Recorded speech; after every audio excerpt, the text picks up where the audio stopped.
Je voudrais brièvement qu'on revienne un petit peu sur comment est-ce que tu as eu l'idée d'arriver à Auroville. Peut-être en 5-7 minutes, tu nous racontes.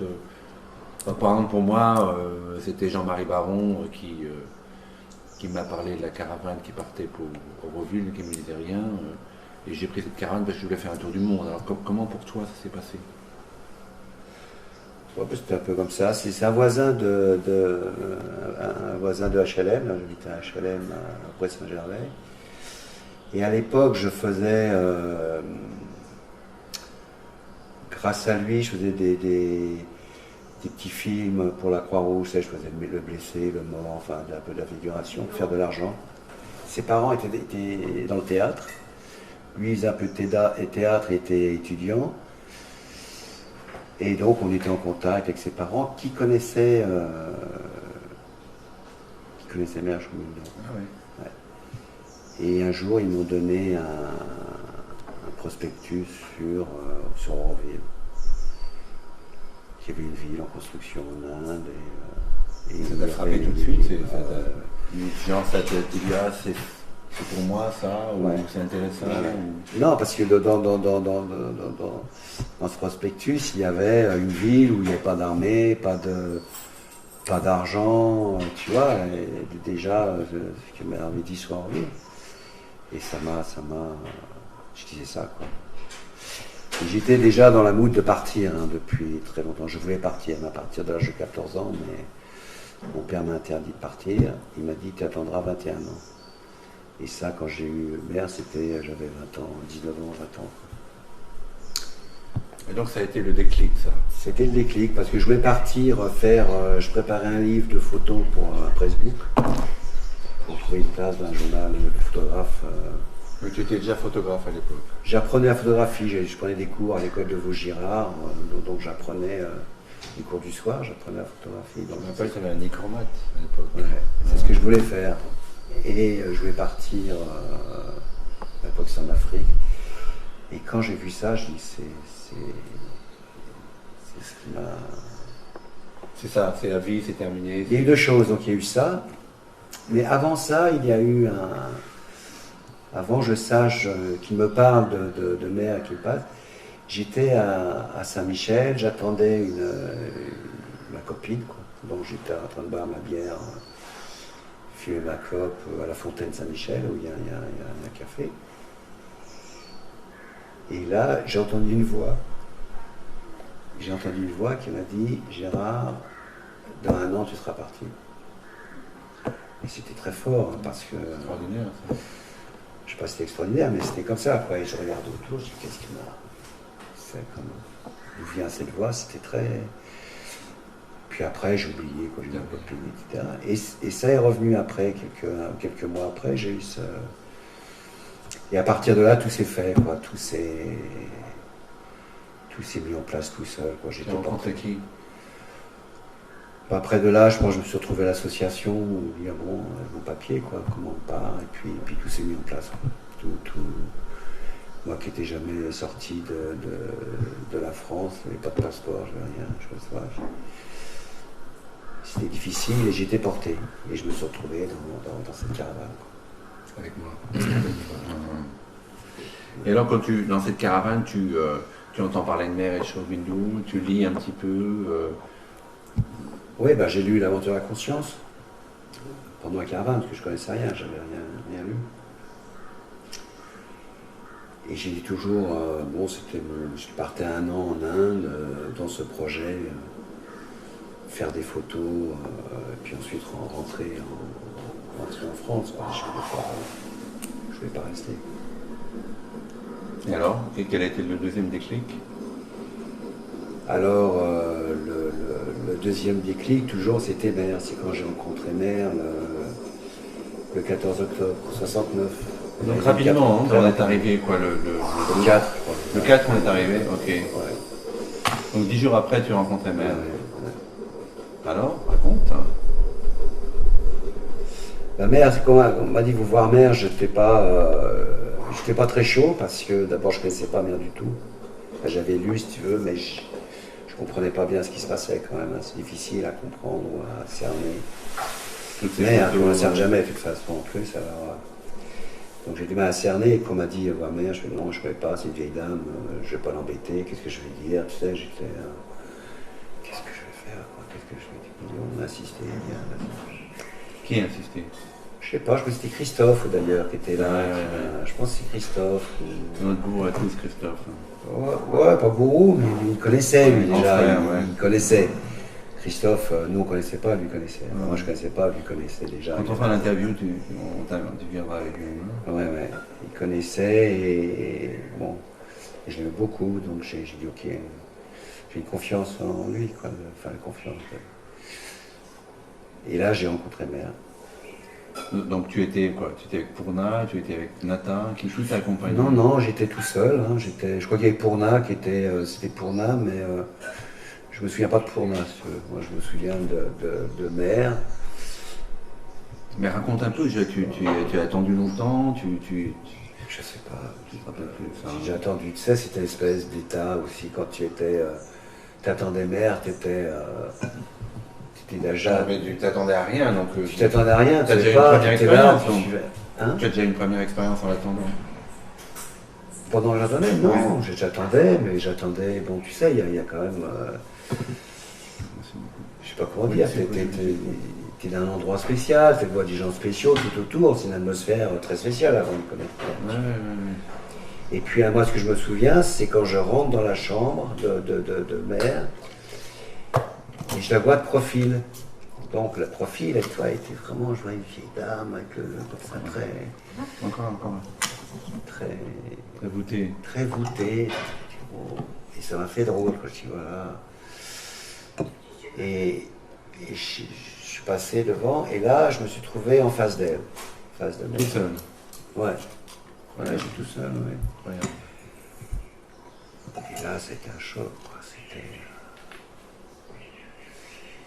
Parce que d'abord tout l'espace est différent. Dans l'espace de la chambre, l'impression que c'était un endroit immense, l'impression qu'elle changeait l'espace de la chambre. Tu te souviens un truc, c'était une petite, c'est pas une grande pièce la chambre, mais je me souviens quelque chose de très spacieux, comme si c'était un peu, tu rentres dans une autre dimension, tu vois, et tu as Mère. Alors, ce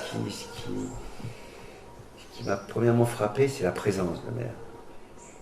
Présence, j'ai jamais vu quelqu'un présent comme ça, qui était là à 100%, quoi, qui était là physiquement, qui te regardait, elle était là. Et c'est la première fois que je voyais quelqu'un qui était là. Après, c'est tout ça très vite, hein, une force extraordinaire, une espèce de force. Et j'en revenais pas de voir une vieille femme avec cette force. Tout ça te passait par la tête quand tu. Oui, c'était physique. Non, c'était pas la tête, parce que la tête, il n'y a plus rien, toi. Bon, la tête, petite espèce de merde, il n'y avait rien, quoi. T'es complètement abasourdi. Moi, c'était un choc. Ouais, c'est le mot, abasourdi. T'es abasourdi, t'es là, qu'est-ce qui se passe, quoi. Tu vois, qu'est-ce qui se passe devant, tu t'attends pas à tout ça. Et cette force, c'est une force physique, je parle des choses de physique, pas quelque chose c'était dans le physique que ça se passait. Et ensuite, bon, elle te regarde, elle te transperce, Mère, elle te passe à travers, donc tu es là,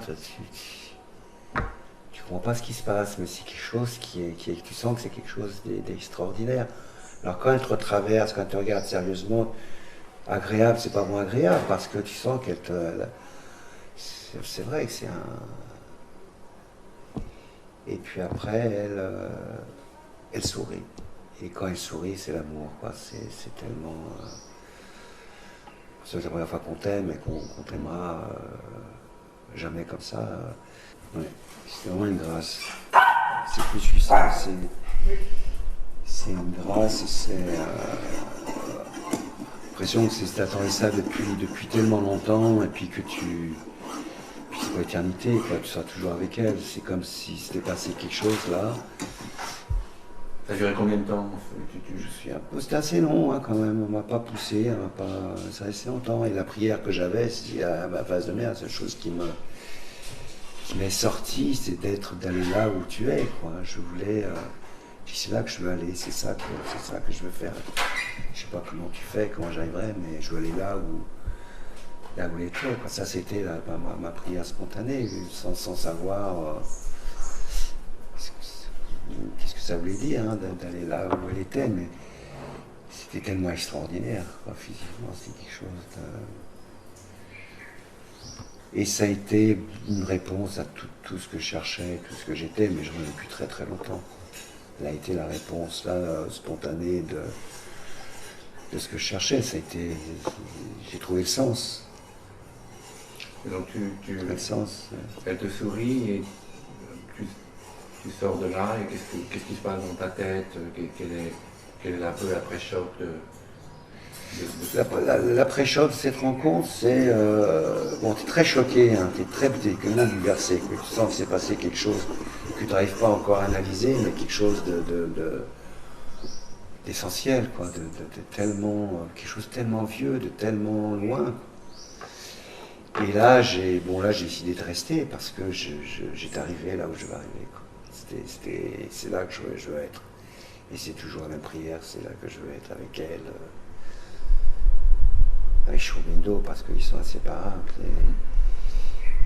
Et là, j'ai posé mes valises, là, j'ai compris que Donc 14 octobre, tu la rencontres et là, tu décides de... Ouais, tu décides, ouais, parce que c'était là, quoi. C'était ça, rester près d'elle, et puis découvrir, c'est une grande aventure, là, tu découvres le sens de l'aventure, de ta vie, de ce que tu veux devenir, et puis tu sens que c'est une longue histoire, tu sens que c'est vraiment une longue histoire, je dis que c'était quelque chose de très... Donc comment s'organise ta vie, tes parents, l'argent, L'argent, il n'y avait pas d'argent, on avait tout donné, enfin le peu qu'on avait, parce qu'on n'était pas très riche, mais on avait donné comme c'était prévu. Quand tu arrivais à 1 an, tu donnais ce que tu avais pour te nourrir, etc. Donc tout l'argent était donné. Après, on était à Aspiration, c'était Auroville. Et tu as vu mère par la suite? Ah oui, j'ai vu mère. Avec la même intensité d'expérience? Ah ouais, toujours la même intensité. Raconte. Tu la voyais à Aspiration avec le groupe d'aspirants, tu l'as vu individuellement? Tu l'as vu individuellement? Individuellement et avec le groupe d'aspiration. Mais si tu veux, c'est toujours très fort, mais toujours en silence. Moi, j'arrivais pas à... C'est trop fort, mère. Tu peux pas parler. Tu peux pas parler, tu suis dit, tu vois, moi, j'étais tellement bouleversé, hein. Tu veux pas dire, mère, tiens, j'ai un problème. C'est pas possible pour moi. Mais c'était en silence, mais c'est toujours très très fort, très très puissant. Et c'était comme ça, quoi. Tu l'as vu combien de fois? Tu penses avant 73? En tout, avec les darshan, dans la rue, une douzaine de fois. Ouais. Et une expérience qui ressort particulièrement de toutes ces fois où tu l'as vu? Peut-être la dernière fois où tu l'as vu? La dernière fois que je l'ai vue, elle m'a dit, Gérard, il faut pas rester dans un fauteuil au pied du mur. Elle dit ça, hein? Elle m'a jamais dit ça. Je ne comprenais pas, il y avait Pourna qui était là, j'ai bien vu Pourna, parce qu'on ne comprenait pas mère. Oui. Parce que pour la comprendre, il fallait l'écouter souvent, et à cette époque, c'est très difficile de comprendre mère quand elle parlait, puis tu ne vas pas la faire répéter, quoi. Tu ne vas pas dire mère. Qu'est-ce qu'elle t'a dit? Répète ce qu'elle t'a dit. Il m'a dit, Gérard, il ne faut pas rester assis dans un fauteuil au pied du mur.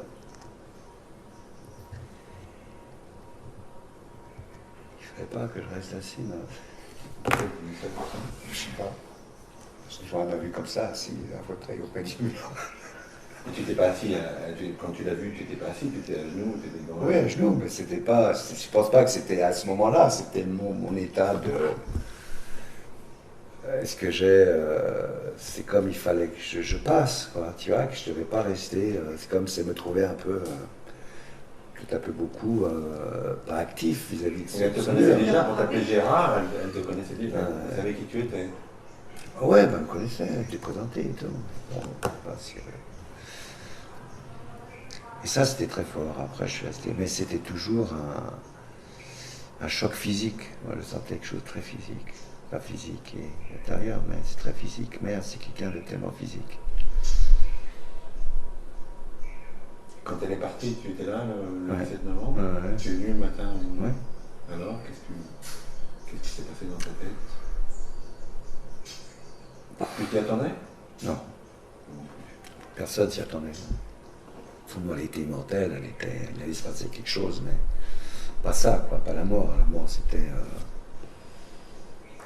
ne pouvait pas mourir. Puis je crois qu'elle n'est pas morte en plus. C'est simplement le déroulement comme ça s'est fait. C'est parce qu'on n'est pas prêt, on ne voit pas. Donc c'est vrai, c'était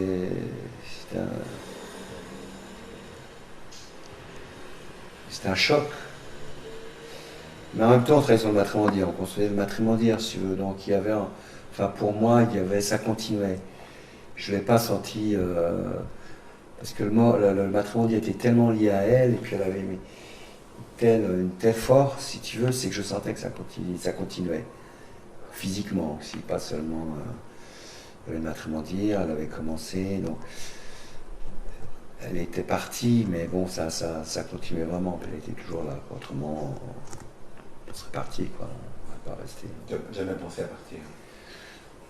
Non, une fois j'ai pensé à partir, mais ouais, j'ai passé... Après son départ ou... Non, avant. Avant son départ. Ouais. Ouais, pourquoi? Parce que je pense au début, tu fais face à... T'as la phase de décoffrage, quoi, tu vois, donc c'est la première phase de décoffrage, c'est-à-dire que les choses sont très difficiles à supporter, même hors ville, à accepter, ou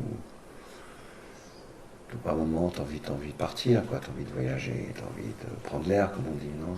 C'était comme ça de près, toi, t'étais un éternel voyageur? Je sais pas, c'est comme ça de près, mais ouais, j'aime bien voyager. Enfin, là, j'ai pas beaucoup voyagé, mais après, par contre, j'ai voyagé, là, j'ai mis la... Ça a été beaucoup. C'est toujours là, en fin de compte, chez moi, le fait de partir. Et après, j'ai eu ma dose, quoi. Et quand elle est partie, il n'y a pas eu de coupure pour toi? Le fait que le matrimonial à Courville était en route, Non. C'était comme si elle continuait son travail. Ça n'a pas été un traumatisme énorme. Non. Ça n'a pas été un traumatisme, et je crois beaucoup à cause, justement, du matrimonial, parce que... C'est formidable. Parce qu'il y avait une force, il y avait quelque chose dans ce matrimonial qui était toujours là. Même quand elle est partie, c'était... Enfin, moi, je le ressentais, c'était là.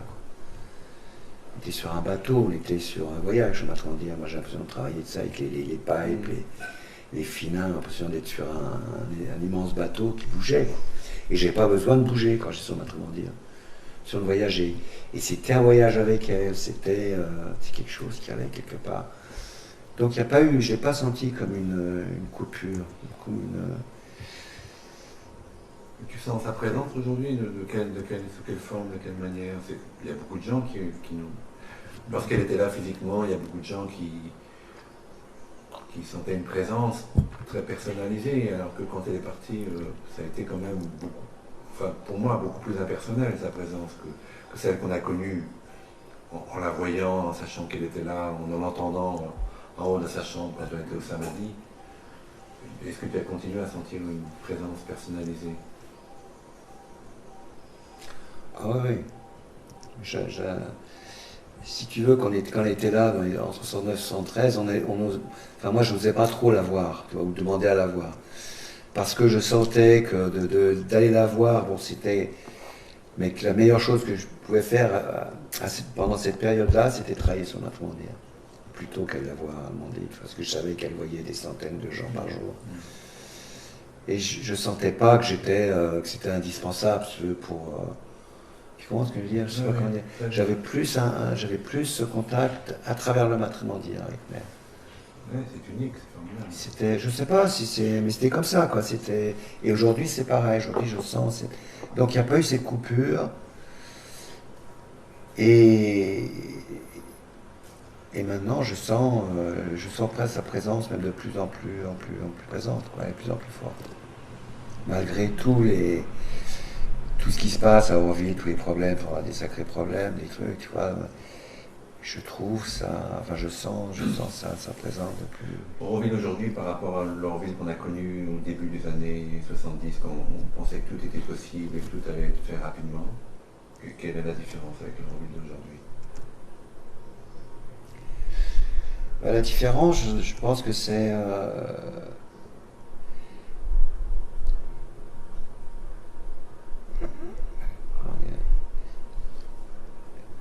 la différence, c'est que maintenant, je pense qu'on est à un autre stade d'Auroville. Il y a eu la période pionnier, où on a ces choses qui étaient c'était très beau, c'était vital, c'était le paysage très beau, les gens on n'était pas beaucoup, donc c'était une autre. On vivait d'une autre façon, il n'y avait pas d'argent, on n'avait aucun moyen, on était les rois, quoi. On était les rois, on souffrait pas de rien, on n'avait pas de rond, on n'avait pas de rien, même pas à manger. Maintenant, je pense qu'on est passé à une autre période, où c'est une période qui est justement plus. Je pense que les gens doivent réaliser quelque chose intérieurement, beaucoup plus. Avant, c'était même dans l'action, dans le physique, ça se faisait comme ça. C'est toujours là aussi. Hein. Mais même dans l'action, il y a plein de paramètres qui sont venus, qui n'étaient pas là, quoi. Des contraintes que Mère ne voulait pas d'ailleurs, au niveau de l'argent, au niveau de ceci, cela. Et je crois que maintenant, ce qui est demandé et ce qui est très fort en ville, c'est justement cette présence de Mère et il y a eu toute une époque de préparation, je pense, jusqu'à maintenant, pendant 40 ans, préparée. Et aujourd'hui, je pense que les Auroviliens, ou certains Auroviliens, Auroviliennes, sont prêts, si tu veux, à passer à autre chose, à une nouvelle conscience. Des vieux, Pas seulement les vieux, c'est pas seulement les vieux, mais bon, les vieux, ils sont plus en préparation, si tu veux, donc ils ont passé plus de temps ici, ils ont été barattés d'une certaine façon, plus directement, si tu veux. J'ai pas la notion d'ancien mais je pense que maintenant il y a les deux à Auroville. Il y a une grande possibilité de progrès intérieur, de toucher ou d'être réceptif à cette nouvelle conscience. Et puis l'autre en même temps, il y a beaucoup de difficultés de l'autre côté, dans le sens. Ça a toujours été comme ça un peu à Auroville, de toute façon. Il y a toujours les deux choses. Mais je pense que là, c'est extraordinaire. Et la présence de Mère, tu la sens dans sa chambre, au matrimonial le plus fort, ou c'est une présence qui est immanente dans Ville? Non, je la sens plus facilement, si tu veux, quand je vais au matrimonial. Pas forcément dans la chambre d'ailleurs, mais si je reste tranquille dans le matrimonial, dans les jardins, ou les pétales, à faire la garde, tu sens. Je pense qu'il y a une présence spéciale au matrimonial de Mère. Ouais. Oui, parce que. Ce n'est pas la même que l'on trouve. Non, c'est pas. Je pense que là, elle a été. C'est comme sous une loupe, non, c'est intensifié, c'est ça le matrimonial, c'est l'âme. Donc il y a un endroit. Par notre inspiration, ou parce qu'elle-même a mis. Je pense qu'il y a les deux, il y a quelque chose qu'elle a mis là, dans le matrimonial et dans Auroville, et puis après notre inspiration, parce que l'un va pas sans l'autre, quoi. Mais quelqu'un qui est arrivé un peu, qui aspire vraiment, qui voudrait être en contact, parce qu'il n'y a plus rien qui tourne, il n'y a plus rien qui marche, il n'y a plus rien qui est intéressant. Quand tu as marre de te cogner partout, tu as envie de dire, qu'est-ce que c'est, quoi, comment. Et là, il y a une réponse. Autrement dit, aller partout dans Auroville, mais là, c'est vrai que ça aide, je pense que c'est pour ça qu'elle fait matrimonial aussi, c'est qu'on puisse se ressourcer ou rattraper le fil tu vois, mais ça peut être fait n'importe où en même temps, c'est pas Le fait que le matrimonial soit fini, tu penses que c'est une indication qu'Auroville est prêt maintenant à passer éventuellement à une prochaine étape? Parce qu'on a toujours dit que le matrimonial n'était pas fini parce qu'on n'était pas prêt, parce que c'était pas le moment. Maintenant il est fini. Oui, je pense qu'on est plus. Oui. Je sais pas, mais la mère nous l'a dit, faites-le, donc je crois à cela. Je pense qu'il y a quelque chose en vie qui est prêt maintenant à passer à autre chose, le désordre. Et en même temps, il y a une grande difficulté pour un peu contraire, mais je pense qu'il y a une grande possibilité ici de toucher ça, de toucher cette. C'est comme.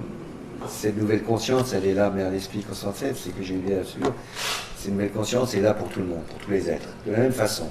Elle est la même pour tous les êtres, qu'ils soient noirs, blancs, chinois, gros, petits, riches, pauvres. Elle est là pour tout le monde. Ça dépend des êtres, en fin de compte. Ça dépend de la réceptivité des êtres pour attraper, pour laisser passer ces nouvelles consciences. Et je pense que maintenant, ça devient très, très fort. Ça dépend des êtres. Est-ce que tu penses que la qualité des êtres des années 70 était supérieure à celle de maintenant ou... Non, je crois pas. Non, non. Pourquoi est-ce que tant d'entre nous sont partis ou... Parce que c'est difficile, parce que c'est difficile, Auroville, ou...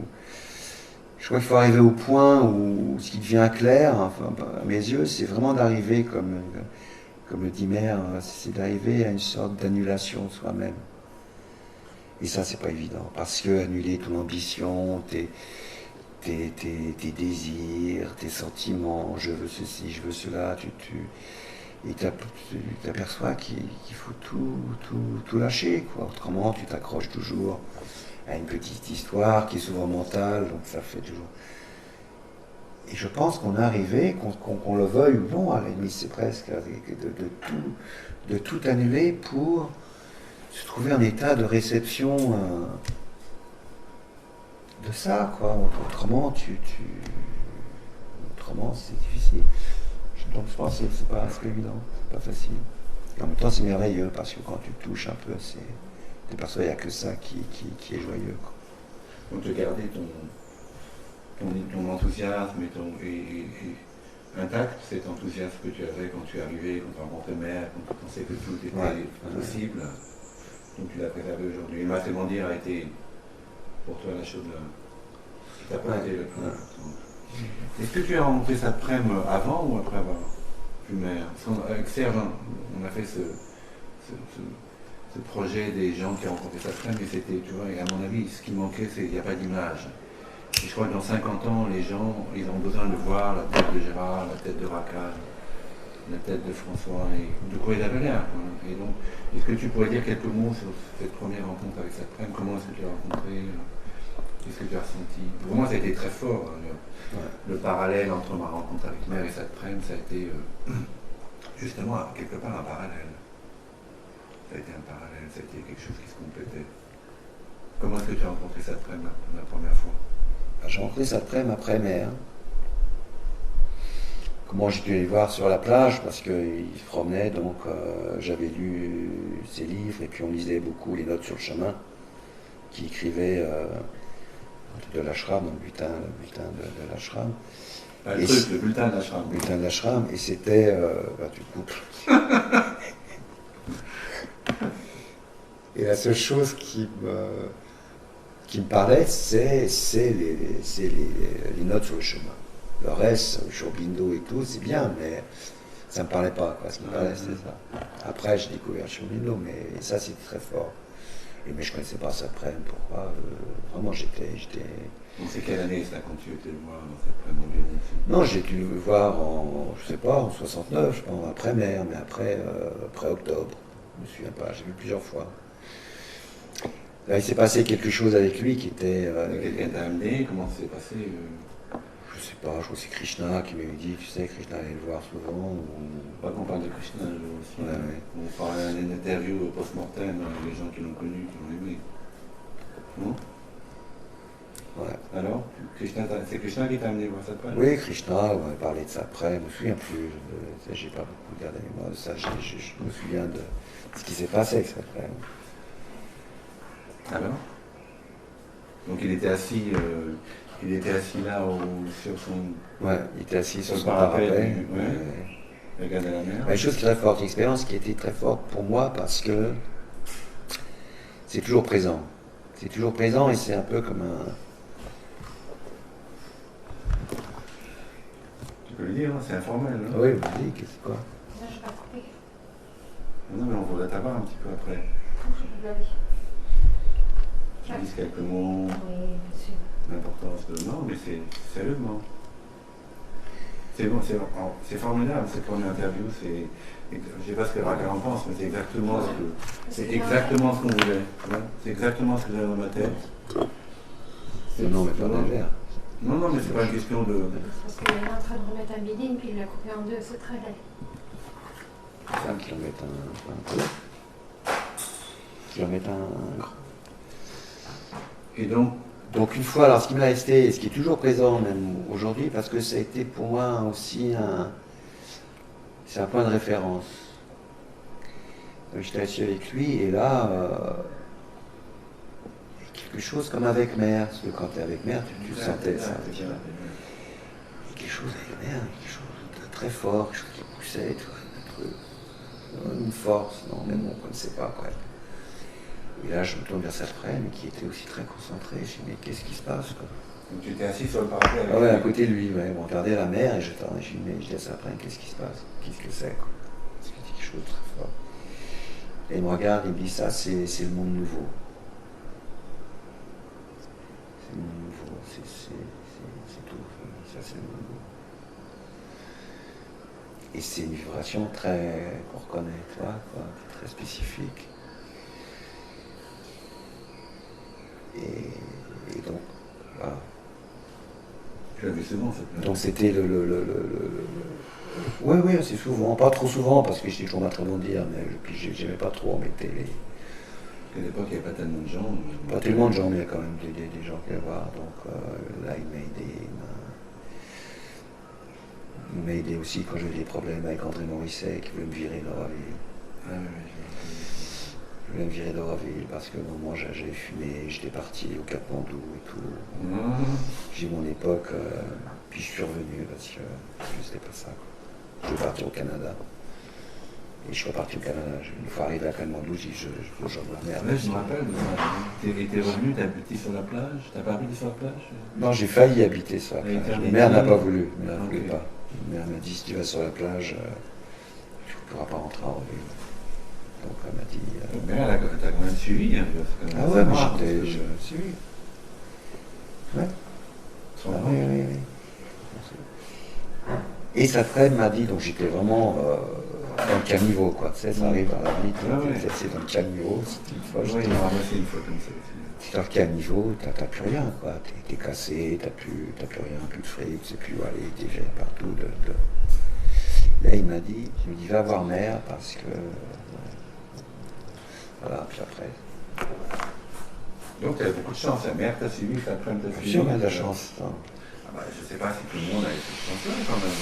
Ouais. Et puis à Fabienne, après, tu arrives dans ta vie. Ah. C'était un point de choc. On nous a envoyé des photos où je suis déguisée, toi. Ouais, très bien. Non, mais moi, je ne me rappelle pas du tout, tu vois. Merci, hein, c'est formidable. C'est exactement. Je sais pas, tu veux dire quelque chose, Raquel? C'est exactement, tu vois, ce que je voulais laisser dans ma tête.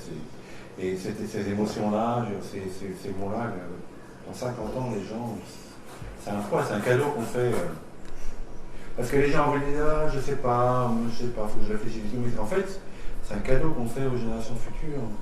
Parce qu'on a eu ce privilège de connaître mère, il n'y a pas tellement de gens, en tous les cas aujourd'hui à Auville, et dans 50 ans encore moins, qui l'ont eu. Et donc on fait un peu ce cadeau de transmettre ces moments tout à fait extraordinaires